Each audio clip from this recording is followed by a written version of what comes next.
Vâng, các bạn đang thưởng thức những màn pháo hoa rất là đặc sắc và tuyệt vời đêm giao thừa Giáp Thìn 2024 các bạn ạ. Vâng, Thành đang quay truyền hình trực tiếp để gửi tới tất cả quý vị và các bạn trong một ngày nước, một Tết Nguyên đán tại Việt Nam thật là rực rỡ sắc màu của những màn pháo hoa rất là tuyệt vời các bạn ạ. Vâng, không biết bao nhiêu là những cái màn pháo hoa được bắn lên trên trời.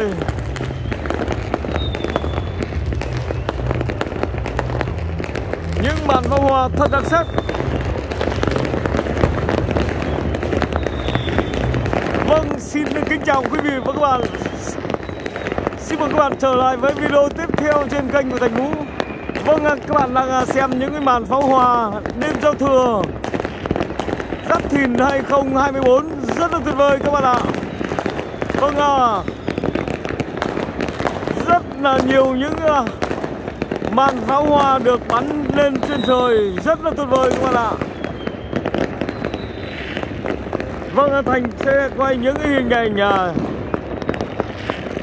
trực tiếp gửi tới tất cả quý vị và các bạn trong video của Thành ngày hôm nay. Nhân dịp đầu xuân mới, Thành xin kính chúc tất cả quý vị và các bạn một năm mới an vui, hạnh phúc và thịnh vượng. Vâng, những cái màn pháo hoa được bắn lên rất là nhiều các bạn ạ. Wow, không thể tả hết nổi được là cái nỗi vui ở lúc này các bạn ạ. Rất là tuyệt vời.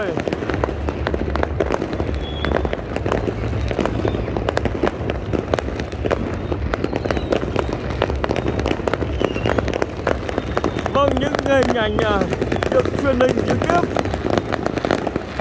rất là tuyệt vời các bạn ạ. Với những màn pháo hoa rực trời. Wow, rất là đẹp các bạn ạ.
Là bao nhiêu pháo hoa cho nó vừa các bạn.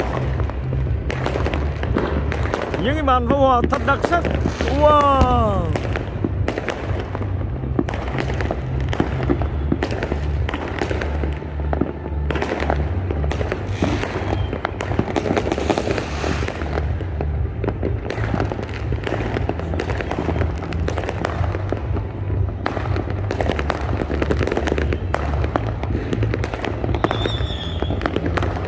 quá là tuyệt vời luôn.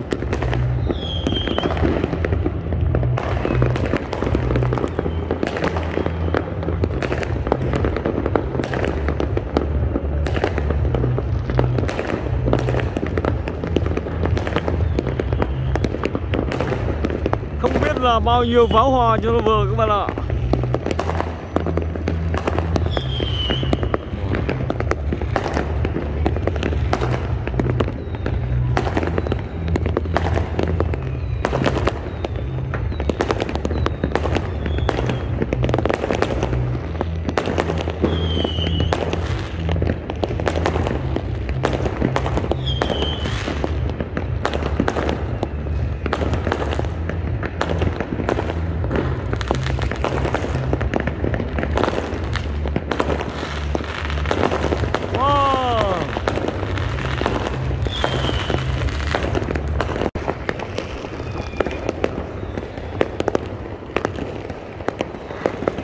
những màn pháo hoa thật tuyệt vời các bạn ạ.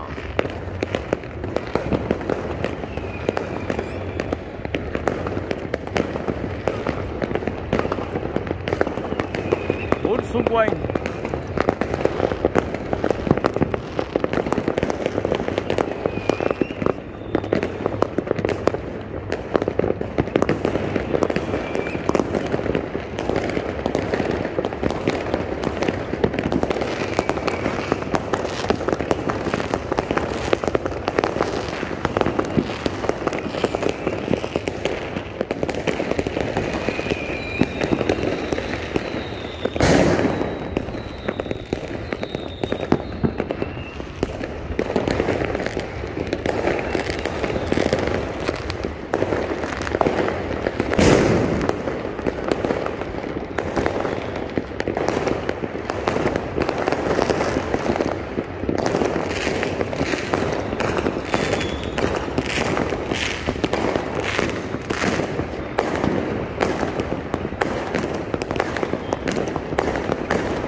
Quá là nhiều rồi.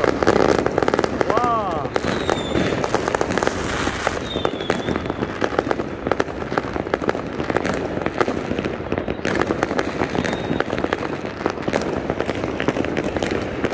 Wow.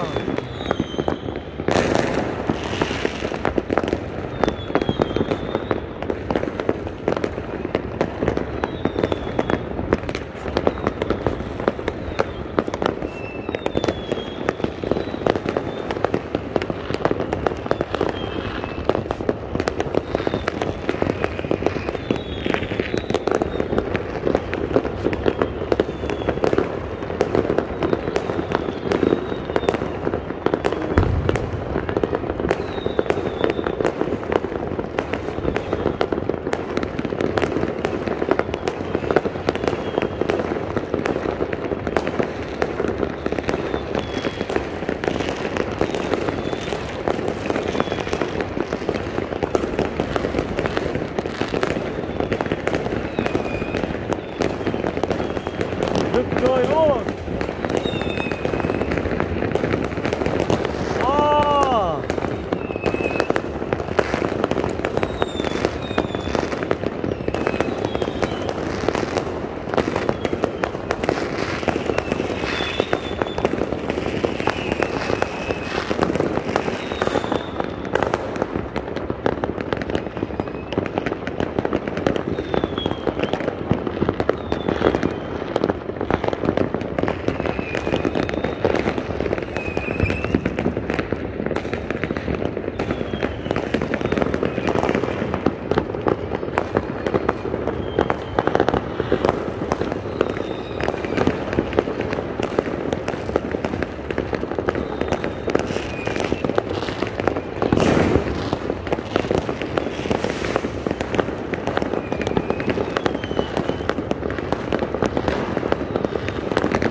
Wow. Wow rồi. Bắn nhiều lắm. Lại. Kinh. Rồi rồi lại. Rồi. Đấy, bốn quang bắn nhiều lắm.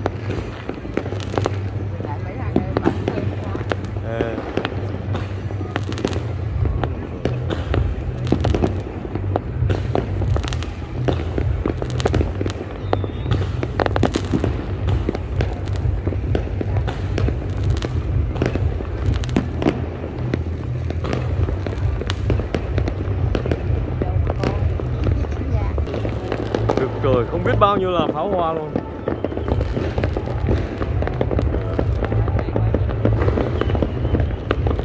Đây nó cũng nhiều thôi.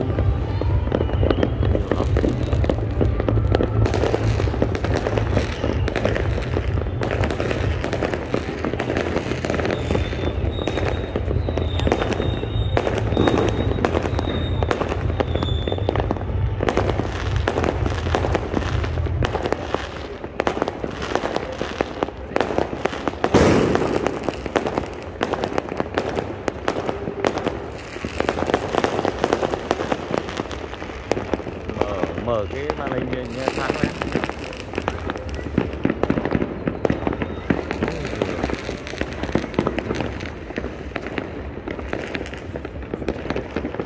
Rất cơ. Đây này, đây đấy.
Rất là nhiều.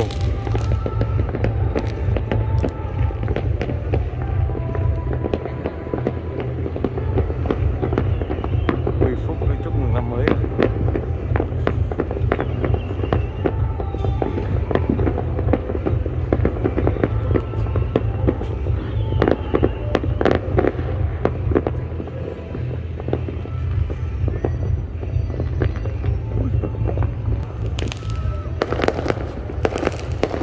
Nhà này nó có pháo dài hơn này.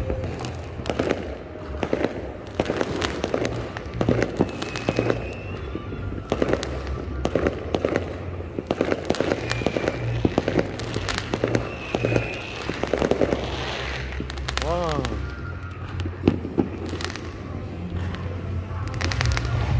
Nhà này ngay đây này, nhà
pháo quá đời luôn. Kìa.